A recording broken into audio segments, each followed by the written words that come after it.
Michael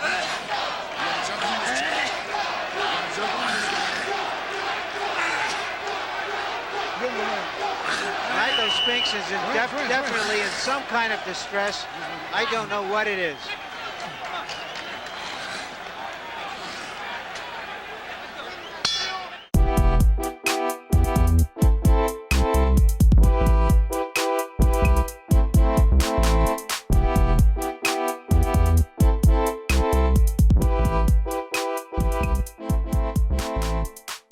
Happy Friday, everybody.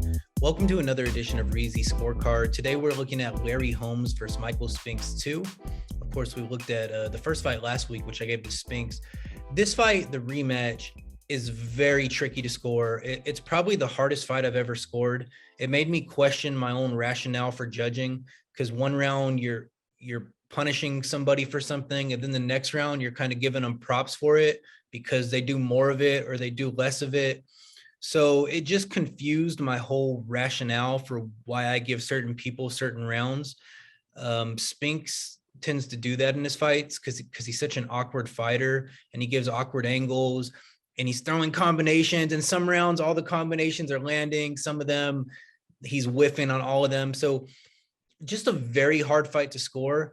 So most people consider this fight a robbery. Let's say that right off the bat. Most of what I heard about this fight growing up is that Spinks won the first one clearly, and Holmes deserved the decision in the second fight. Holmes was actually just disgusted that he didn't get the decision in this fight. On press row, 42 of the 46 media scorecards were for Holmes. So I'm in the minority here. I'm with the judges, the two judges, Jerry Roth and Frank Brunette, who scored the fight for Spinks. I did score the fight for Michael Spinks, 143 to 142. 8 rounds to 7. I gave Holmes the first 4 rounds. He wins them clearly. And I gave Spinks rounds 5, 6, 7, 8, 9, and 10. So he gets 5 through 10 on my card. Round 9, one of the trickiest rounds I've ever scored. You're not supposed to watch them twice. I watched that one 3 times. I just wanted to make sure I was assessing everything from every second of the round. I give Holmes round 11 and I give him round 12. And I think Spinks closed out really strong. I give him round 13. I give him round 15. I give Holmes around 14. I would have scored it for Spinks, except for the fact that Holmes hurts him really bad in the fight.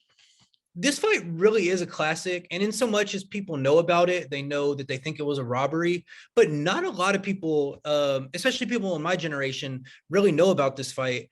And, not that people in my generation are going around talking about heavyweight title fights of the mid 1980s. But when I do hear about this fight, I hear about it being a robbery, and I really don't hear about this fight. It's not really grouped in with the great fights of the era.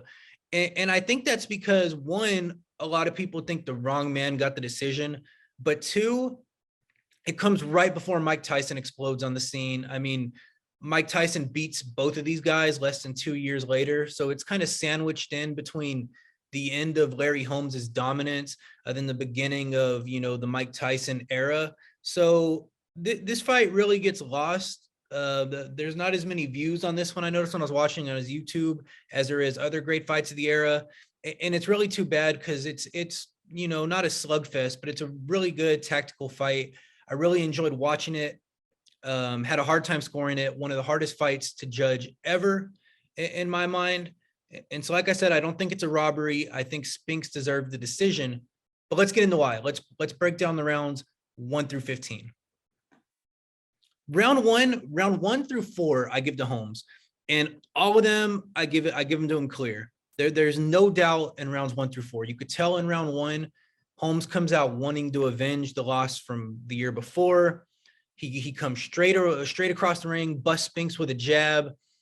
He actually, I think the punch stats here, he throws 71 punches in this round. He lands 31. Spinks throws 7 and lands 5. So you can't really win a round like that. At some points, Holmes is jabbing, and then he's getting in and kind of holding Spinks with the left and banging him with the right. Some good right hooks to the head. He's kind of manhandling Spinks this round. Spinks obviously it came up from light heavyweight, and you could really see the size difference in this round when Holmes is manhandling him. And you could see Spinks biting his time, kind of waiting for Holmes to tire out. Round two, more of the same. Spinks isn't throwing, and Holmes is just completely controlling the fight with his dominant jab. He's got the piston jab. He's banging it. He's throwing it once. He's throwing it twice. He's throwing it 3 times, just banging it against Spinks' head. It looks really good. Occasionally, he's throwing in the right hand just to mix it up. He's got a really strong straight right hand. And he actually hurt Spinks near the end of the round with a short right hand. And Spinks is awkward. Sometimes he does these little movements, and you're like, is he hurt? Is he not? But he definitely gets rocked at the end of the second round by a straight right hand. So after 20-18 for Holmes, both dominant rounds. I'm going to give him round 3, and I'm going to give him round 4 as well for different reasons. So round 3, Spinks is moving. So he's starting to get his legs under him. He's starting to get a rhythm, but he's not throwing. He's not really throwing at all. So Holmes kind of has lost the energy he's had from the first 2 rounds here, but he's still landing that jab when he throws it. He's still judiciously letting go of the right hand, and he's landing when he throws it. And Spinks is really doing nothing here. So Holmes doesn't do anything that impresses me, but you have to give him the round just on the basis of how little Spinks is doing. And you're going to get a little more of that in round 4, just because by this point, Spinks isn't throwing, but he's also moving around here enough. And I think the commentator Sugar Ray, I think he mentions that he's on the bicycle here. And I think right here, you can say Spinks is outright running. So there's definitely some strategy involved. He's biding his time. He's waiting for Holmes to slow down. But there's definitely some outright running going on here. And Holmes is starting to mix in the right hook to the body behind the jab. And so he's looking good. And after 4, I have it 40-36, 4 rounds to 0 for the Easton assassin, Larry Holmes. I'm going to give rounds 5 through 10 to Spinks. I think a lot of people would want to give round 5 to Larry Holmes. This is another one, I broke the rule. Obviously, judges can't do this, but I watched this round twice. And what I noticed is Holmes really starts to lose the range with his jab in this round. And that's kind of what lost him the last fight, when he starts to lose the range with his jab, because his jab's so good that you really have to consider it a scoring shot. But if he's not landing it, he's not landing it. And he's missing Spinks almost every time with it here. And Spinks is finally throwing. He's landing some of these awkward combinations where he's kind of slinking in and out. He's finding a home for his left hook. And I think that's going to be the punch for the rest of the fight, is the Spinks left hook. And he's finding a home for it. He's hitting Larry with it. He's never hurting Larry. I don't think in the 30 rounds they fought that Spinks ever hurts Holmes, but you still have to count scoring shots, whether they're hurting or not. And one thing I would note here about round 5, and really round 5 through 10, is Holmes's work rate. It slows tremendously. He kind of comes out in the first 4 rounds and gives everything he has, and he's not going to catch his second wind until way later. Round 6, same thing. And this is the first clear round I give to Spinks. So round 5, I put extremely close. Round 6, I give it to Spinks clear. And it's just that he's so much busier than Holmes. And so there's times where Holmes is landing shots that probably have more oomph than what Spinks is landing, but Holmes is touching him. I mean, Spinks is just touching him so much more. And he's not just touching him with jabs.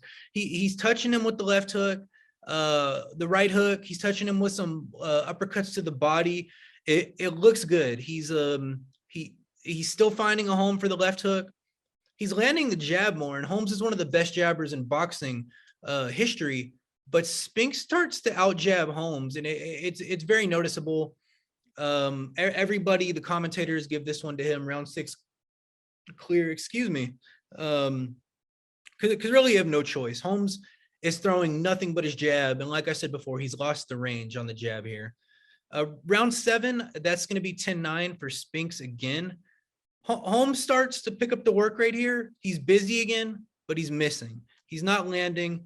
And Spinks doesn't throw much here besides the jab, but he lands like 6 or 7 clean jabs. And Spinks has an awkward jab. He doesn't have a nice jab like Holmes, but the way he's thrown it here, it's just hitting Larry's whole face. And it's just kind of eating his face for a second. And it looks real good. He probably lands about 7 or 8 of them this round.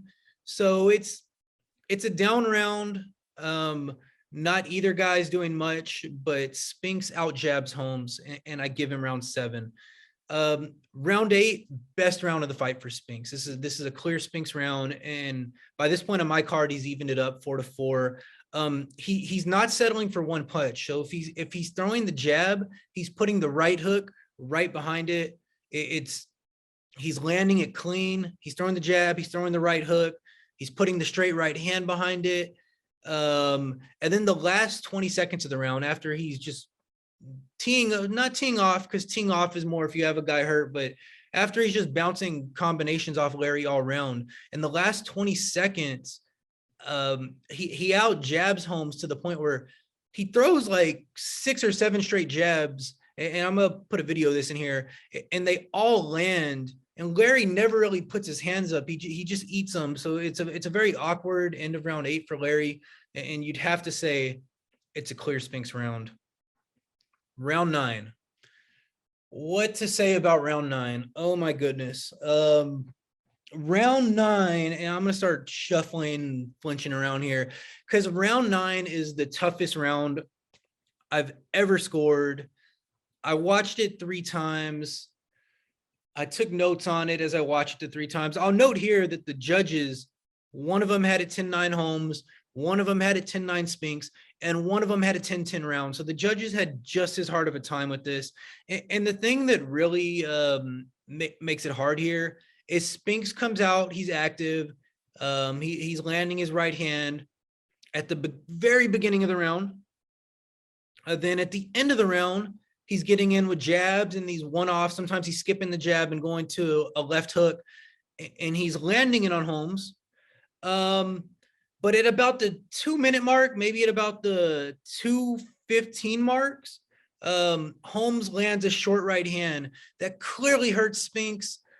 And even though he wins everything before and he wins most of what's after, he's clearly so tentative after he gets hurt by the straight right hand this round. It's clearly affected him so much to the point the average observer is watching that you want to give it to Larry. And this is why I watched it 3 times. But Spinks wins everything after he gets hurt. He wins the exchanges after he gets hurt. He wins the exchanges before he gets hurt. And really, when you watch after he gets hit by the short right hand and he's hurt, Larry doesn't follow it up with anything. So if you're going to score that one for Holmes, you're basically scoring it on one punch.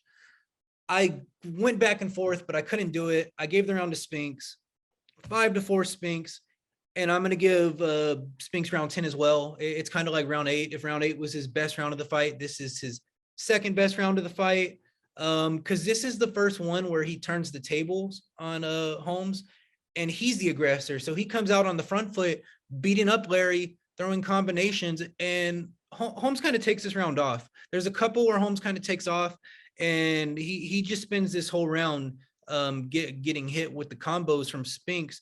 And not only is Spinks landing the left hook to the head here, he lands a really solid right uppercut. It doesn't hurt Larry. Nothing in this fight hurts Larry, but it definitely gets his attention. It's a scoring shot, maybe the best punch of the fight from Spinks to this point. So he clearly wins that round. I have it 6-4 Spinks at this point. If it was a 10-round fight, he would have won on my card 96-94. But here comes Larry roaring back. Round 11 and round 12, he evens it up 6-6 on my card. He wins round 11 because this is where he really starts to get his second wind. He's more active. He's doubling and tripling up on the jab. And so Spinks just isn't throwing in round 11 because Larry's just, any chance he gets, he's just double, triple on the jab.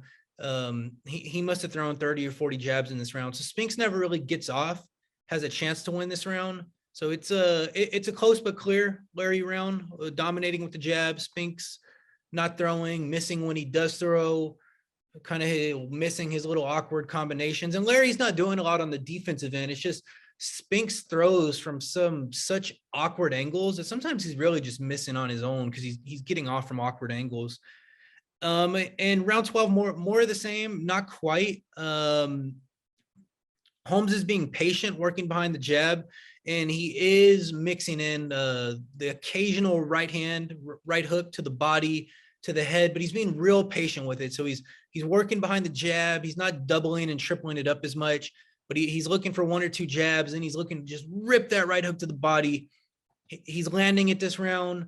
He doesn't look as tired as he's looked in past rounds, and Spinks isn't active, and he's whiffing from his bad angles still when he throws. So after 12, I have it 6-6, dead even fight. And then round 13, Spinks has a great round. Spinks wins this one clear. He turns up the activity to start. He's throwing combinations from the beginning of the round, and he's having lots of success. He's actually at will. Sounds maybe too complimentary to what Spinks does here, but he's landing the left hook at will, and it's not hurting Holmes, but it's a scoring shot, and he's landing it enough here where early in the fight when he's landing some of his stuff, it looks a little fluky, but he's landing it enough here to where it's like, oh, well, he's clearly bothering Holmes with that shot. And because Spinks is landing that left hook so much, Holmes isn't even really throwing this round. And this is another one where you could say Holmes kind of takes the round off. And in this one, in between, if you're watching it on YouTube, I imagine you're probably watching the same one I'm watching. Look at some of the commentary Spinks has with his corner in between some of these rounds. In between 13 and 14 is probably the best, because he's just spitting up phlegm the whole time HBO has it in its corner. But he's the only fighter in boxing history, besides maybe Broner, that I've seen kind of like talking shit back to his corner, and it makes just for really good TV. I'm surprised that nobody's brought Michael Spinks back as like a meme of like, look at this guy talking shit to his corner, but it's hilarious. So I just suggest, while you're watching the fight, pay extra attention to some of what Spinks is doing in the corner. It's pretty funny. Round 14, Holmes comes out and wins this one. Joe Cortez, one of the judges, the judge that scored it for Holmes, actually has this one 10-8. I disagree with that. He doesn't knock Spinks down. I don't like giving a 10-8 round with no knockdown unless there's pure domination, which I don't think there was here. If anything, Spinks is dominating this round because he comes out like round 13. He's landing his combinations. He's touching Larry with everything until about a minute left in the round, and Larry lands that same short right hand. Excuse me. Larry lands that same short right hand, and he has Spinks staggering all over the ring. So that round 9, when he hurt Spinks, I didn't give him the round. But this one, he forces you to, because he does follow up a little bit. Nothing, there's, you're not going to watch a finishing 101 clinic right here, because he doesn't finish him off maybe like he should, like the commentator, Sugar Ray Leonard, wants him to. But he hurts him. He has Michael just staggering all over the ring for 30 seconds. He follows up with some good work. So he does take this round. I think 10-8 from Joe Cortez is going too far, but definitely a close but clear Holmes round. So going into round 15, I have it tied up 7-7. Round 15, it's Spinks. I hate to do it because I've looked at some of the cards for this fight, some of the fan cards, some of the press cards. Most people have Holmes winning this fight. So when I came to this conclusion that Spinks won the fight, I was, am I a bad judge? Did I get this wrong? But Spinks clearly wins round 15. He goes for broke this round, and he just comes out landing multiple good combinations, and he just wants the round more than Larry. He must have thrown 20 or 30 more punches than Holmes this round, and he wins the 15th. Thus, on my card, he wins the fight. Reezy scorecard, 143-142 for Michael Spinks Jinx. He wins it barely on my card. This is a fight that if you haven't seen, I would recommend watching. And if you're interested in judging, I would recommend trying to judge this one, because I think if you can judge this one and you could kind of state your rationale for why you got every round, then I think you could judge any fight pretty accurately, because this is probably, in my experience, the hardest fight in the history of boxing that I have seen. I've seen a lot of fights in the history of boxing. This was the hardest one for me to judge. So any up and coming young boxing judges out there, take a look at Spinks versus Holmes too. But when you judge it, And when you post it publicly, prepare to have a lot of people trash your opinion, because I think that's what this fight inspires amongst the diehard boxing fans. It inspires maybe ridicule amongst the hardcores for what the official scorecards were. And around casual boxing fans, you'll get a blank face because they have no idea about this fight. So thank you for watching. Tune in next week. We're going to look at George Foreman versus Shannon Briggs, one of the most controversial heavyweight boxing matches in history.